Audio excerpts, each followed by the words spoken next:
যদি নিজের জীবন থেকে নিজের নেগেটিভিটিকে চিরকালের জন্য যদি তাড়াতে চান বা তাড়াতে চাও, তাহলে কি করবে? 30, 31 তারিখ আর 1 তারিখ, জানুয়ারির 1 তারিখ, এই 3টে দিন অবশ্যই করে ফেলবে। কি করবে?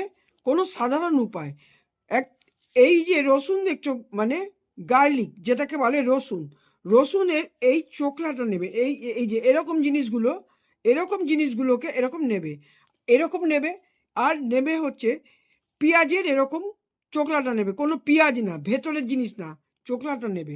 তার মধ্যে একটি মাটির প্রদীপের ওপর এই জিনিসগুলোকে রাখতে হবে। এর ওপর রাখতে হবে কালো সর্ষে, একটু হলুদ সর্ষে, সব অল্প অল্প করে।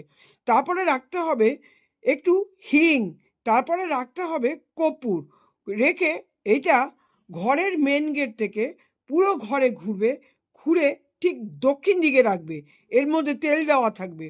এবারে একটু তেল দিতে হবে, দিয়ে এটাকে মানে একটু যেন দূরে থাকে, যেন আগুনের থেকে কোনো অসুবিধা না হয়। একটা থালার ওপর নিয়ে নেবে প্রদীপটাকে, সেটা দূরে একটা দক্ষিণ দিকে রেখে এটাকে আস্তে করে, জিনিসগুলো অল্প করে দিলেও হবে, এটা জ্বালাতে হবে।